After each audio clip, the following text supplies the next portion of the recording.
Hello and welcome back to a new episode of Hidden Treasures with John Palmer from the Hopkinton Historical Society. This is a series where we look at the treasures that are at the Society and bring them to you, our viewers. Joining me is John Palmer, who is now the treasurer of correct. the Society. And welcome.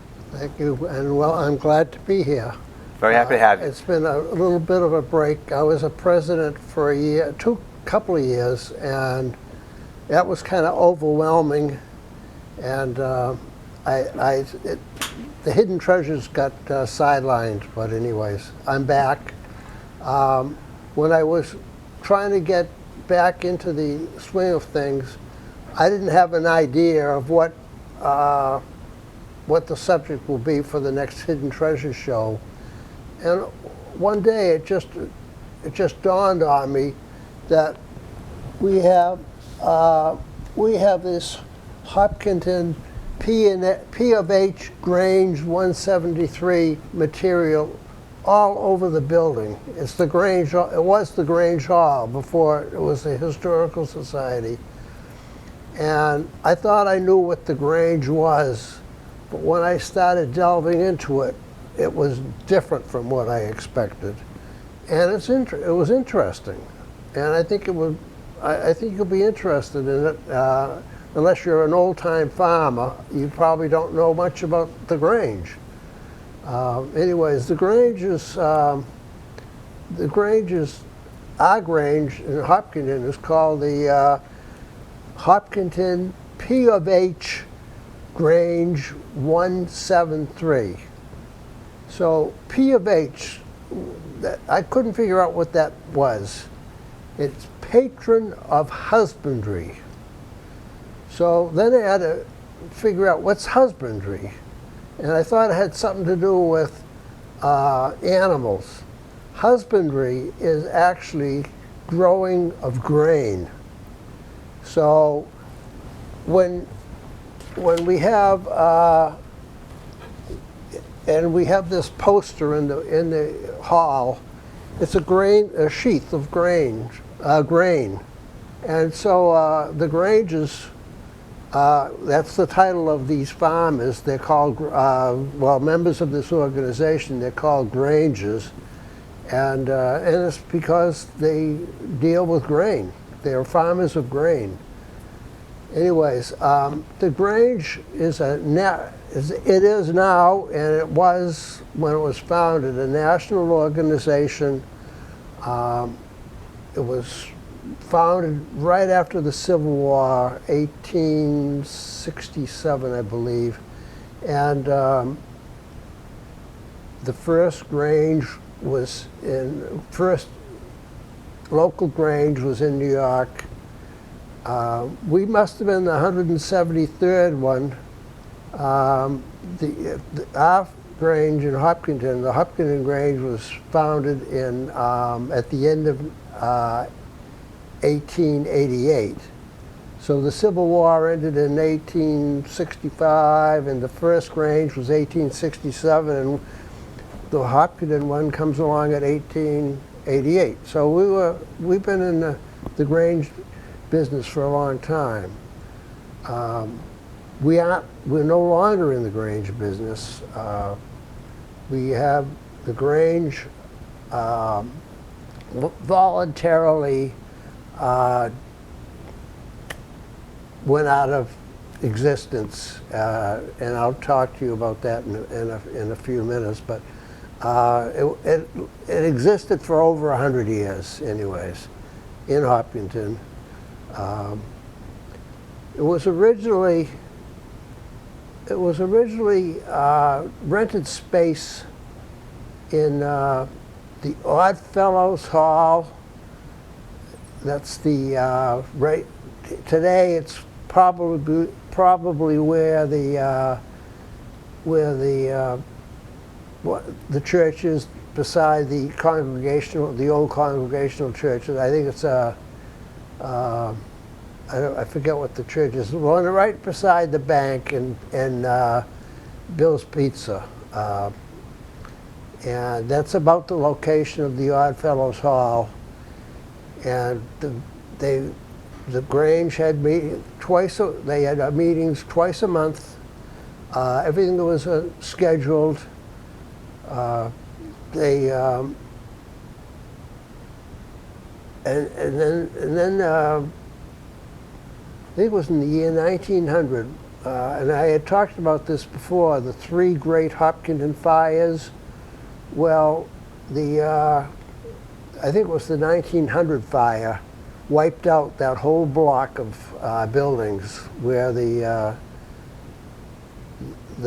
Grange was renting space from the Oddfellows Hall, and they bounced around. They were on Church Street for a while. They were on another section of Main Street for a while. They were on Grove Street by where Colella's Market was for a while. And then they came upon this opportunity. It was in 1938. The town had closed down the Hayden Row District School. I think it was in 1934, and they must have wanted to dispose of it.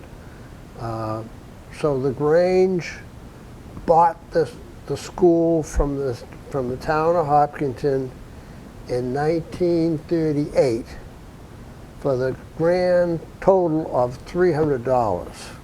Now that sounds like a bargain, but I have a feeling that the building was originally a schoolhouse, was opened in around 1800, and it would probably need a lot of work.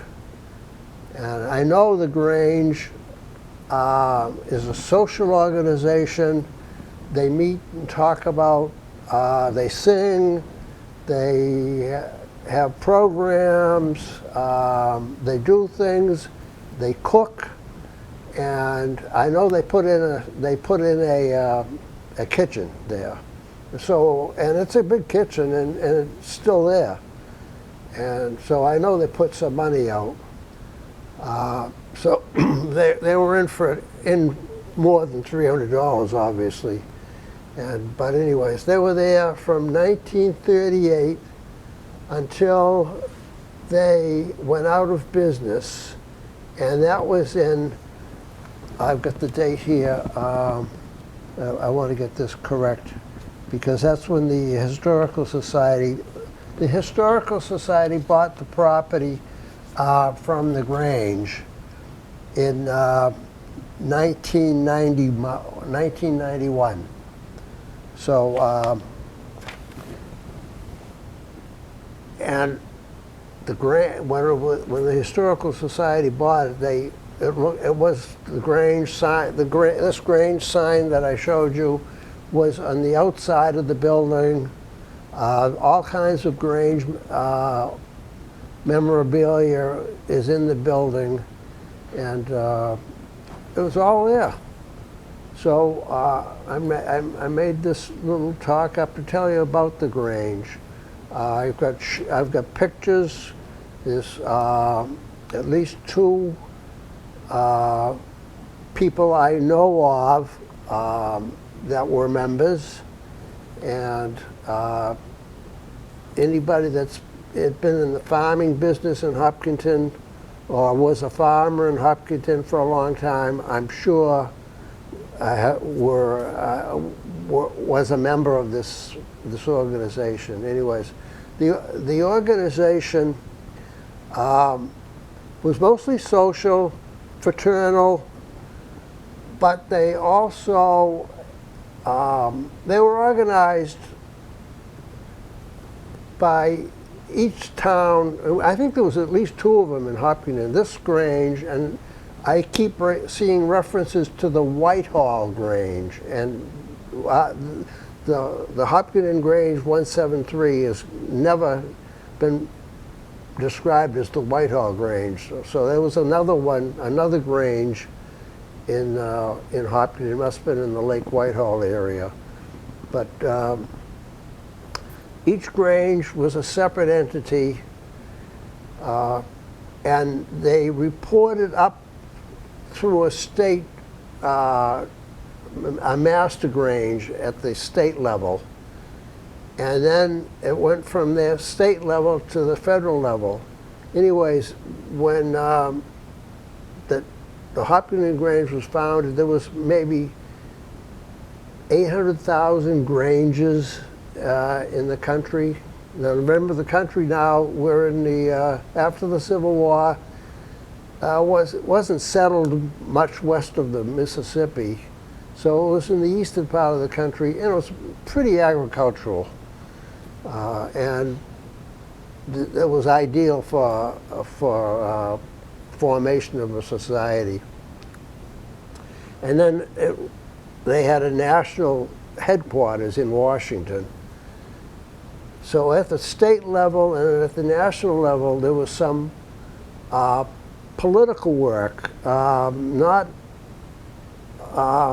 politics as we know it today, but policies. The Grange was instrumental in having the Rural Postal Service, RFD, rural, what's the terminology, Jim, of free postal service. Apparently that was an issue. I assume the post office probably didn't want to spend the money to go all over the countryside trying to get their mail, but the free rural delivery, I guess that's what FRD, free rural delivery, was a Grange. That was an objective, but it was a law.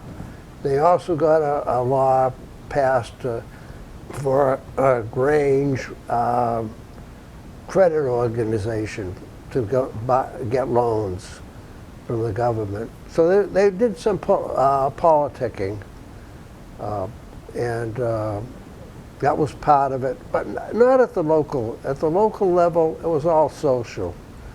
The meetings would have, they'd open with song, they'd open with a prayer, they'd have songs. I'm going to show you their songbook in a minute. They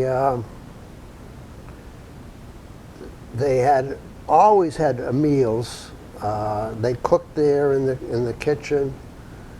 This kitchen is interesting because, and it still exists, just the way it was in 1938.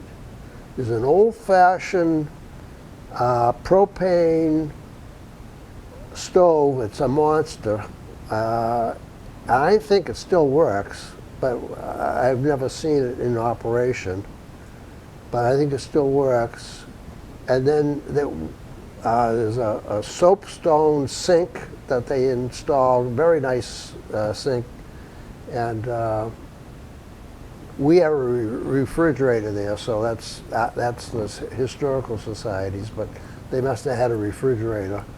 But there was also, when we moved in, there was a piano, and the piano, I think it was acquired by the Grange for their music, but it may have been there because when it was a schoolhouse, they also had piano music, so I don't know how old the piano was. The Historical Society, disposed of the piano within the past year. Was of no particular use for us. We wanted the space, but one of the people that came and took it started playing the piano. He says, "This is a great piano." So, anyways, I think we lost it. It was one of these grand pianos. It was big and heavy. But anyways, we had the Grange piano that we no longer have, so we can't sing anymore. But the meetings would. I'll show you this. The meetings would have these these programs, and here's a picture of the program, and I actually have the actual program here. I had that picture blown up, but the program has all the meetings for the year, 2 meetings a month. I think it was every other Wednesday. 2 meetings a month, and each meeting had a topic. First one of the year, installation of offices. In May, they had Veterans Night. They had a meeting on what's more profitable, the market gardening or dairying. They'd have a talk on agricultural, which you'd expect that. There was another one, poultry, raising for profit. That was the subject of another meeting. They'd have an entertainment night. They had one entertainment, men versus women. They each had to do the entertainment. Election of officers. So anyways, it was very social. The singing was, we had this song book. It's called The Patron, and it's got 152 songs in this book, and I was working on this morning and reading the book. In the inside of the cover,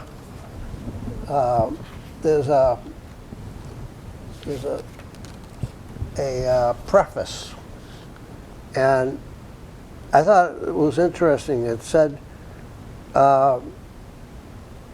this is a quote, music has been termed the language of the soul.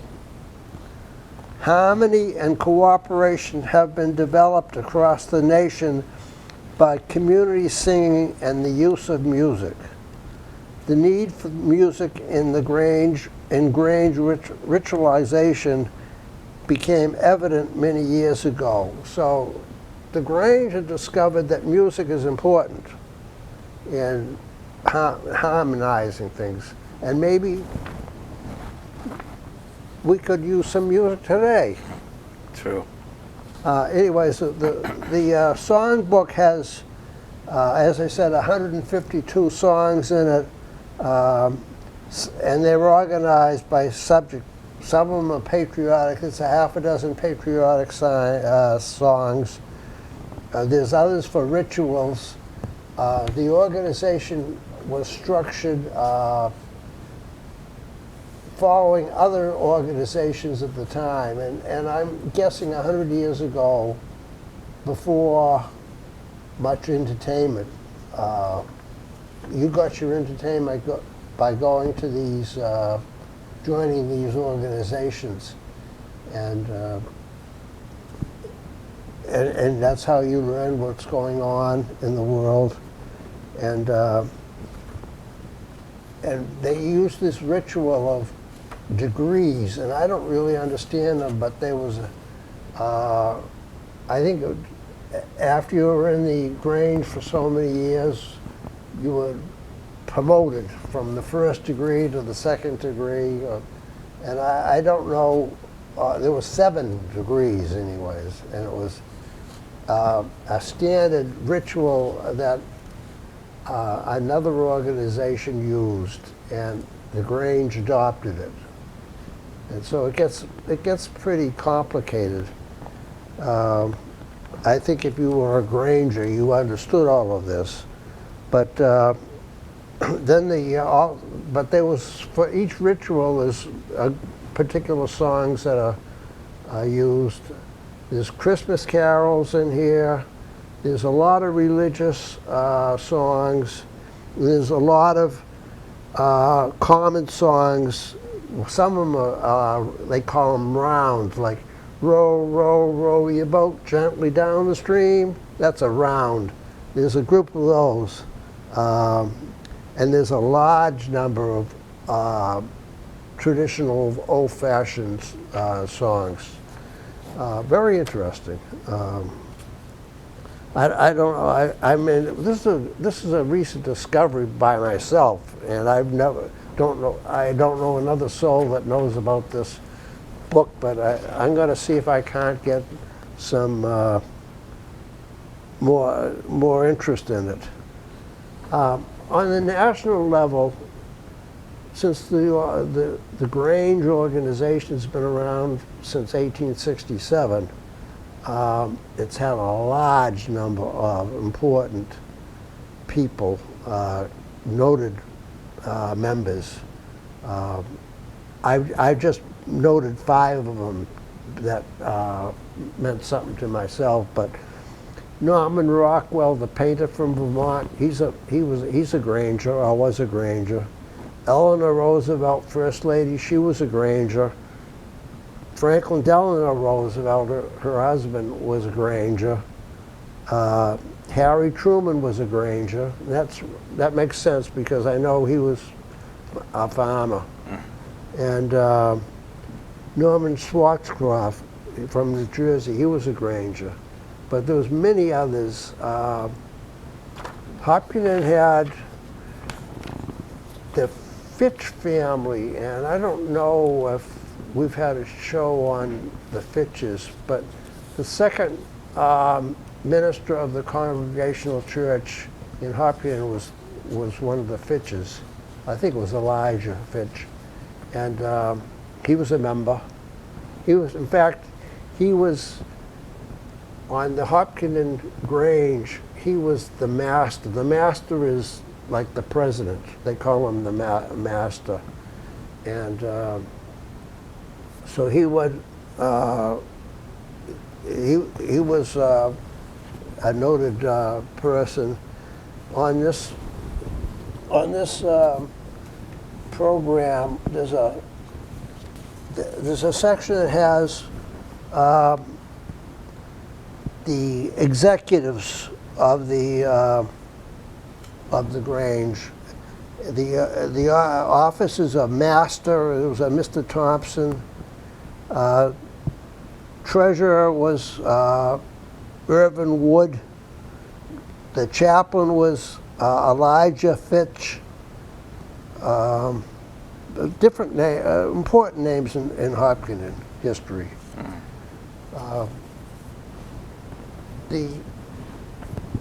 One of the special features about the Hopkinton Grange is they had a charitable component, and they would raise money, and they had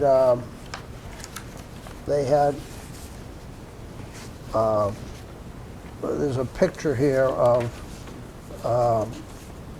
and a certificate with this is the certificate from Cushing Hospital in Framingham, Veterans Hospital, and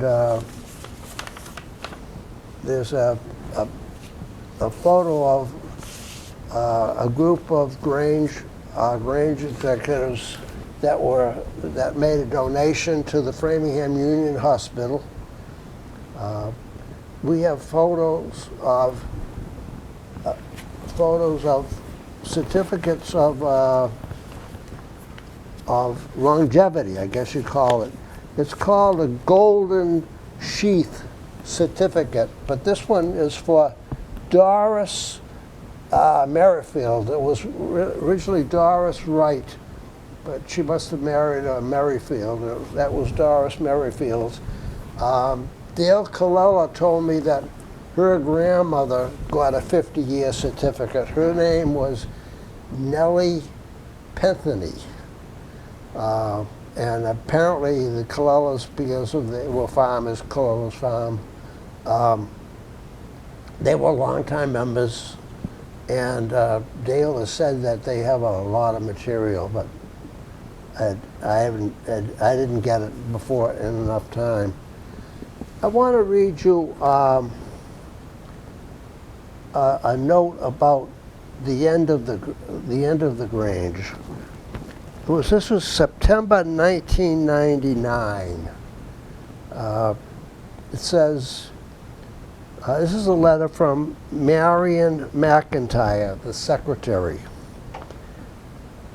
This will be the last time that I will be writing to you as secretary of the Hopkinton Grange.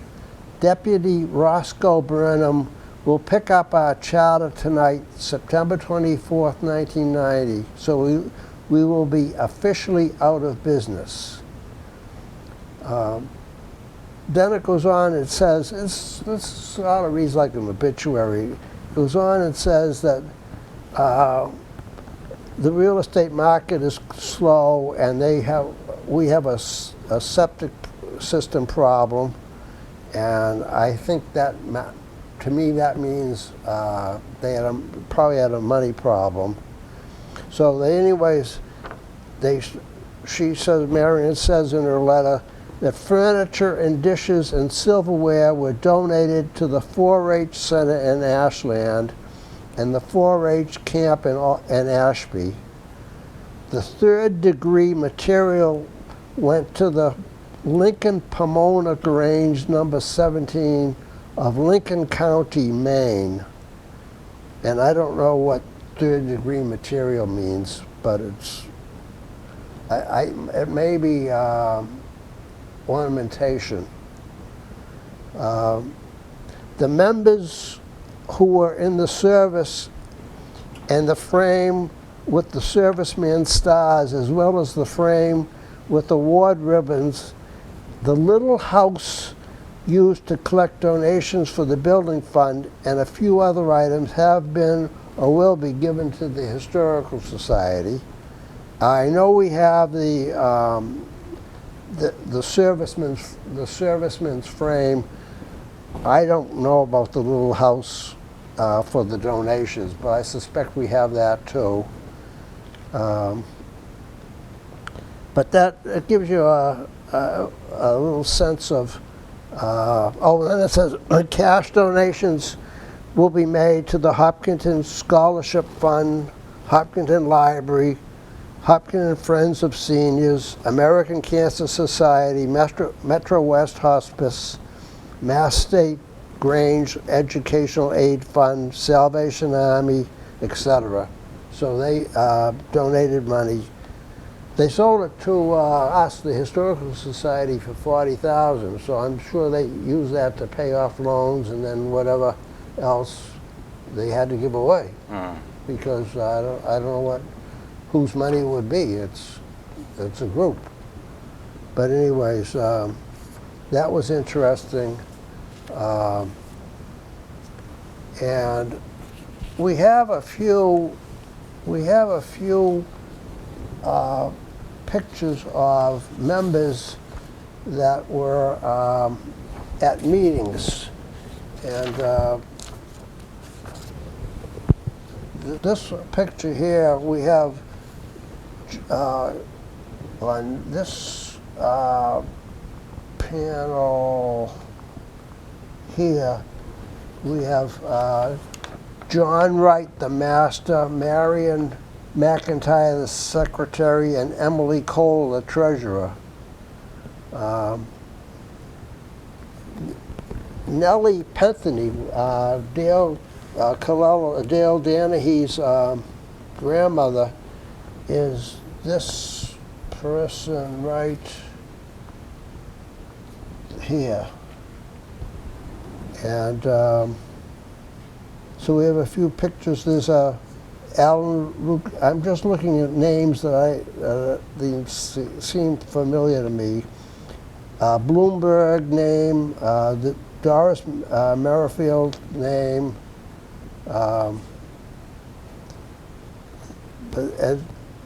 So if I know some of these names, the McIntyre name, if I know some of these names, and I've been only in Hopkinton for maybe 60 years. Some older people, that are older than I am, will know more of the names. That's very interesting when you see these old names, and Dale got quite excited about this, and it's fun. It was fun.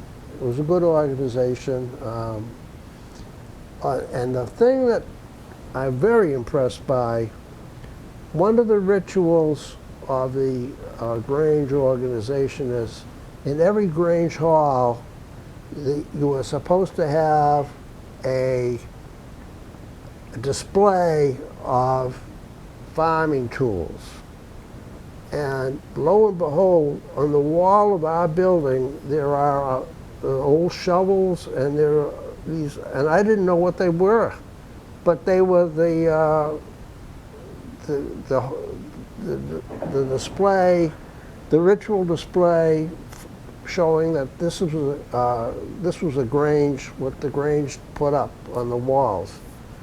And now I can go ask people to come in, do you know what this is? But unless you read about this, you probably wouldn't know. I had no idea. Why is this shovel hanging on the wall? But anyway. It's fascinating, Yeah. fascinating information about Yeah. this building and the history behind it. Yeah, So thank you so much for bringing that to us today. my pleasure. Yeah, it was very enjoyable doing this. Oh, good, good. I look forward to seeing more stories in the future. Yeah. And thank you very much for joining us for this episode of Hidden Treasures.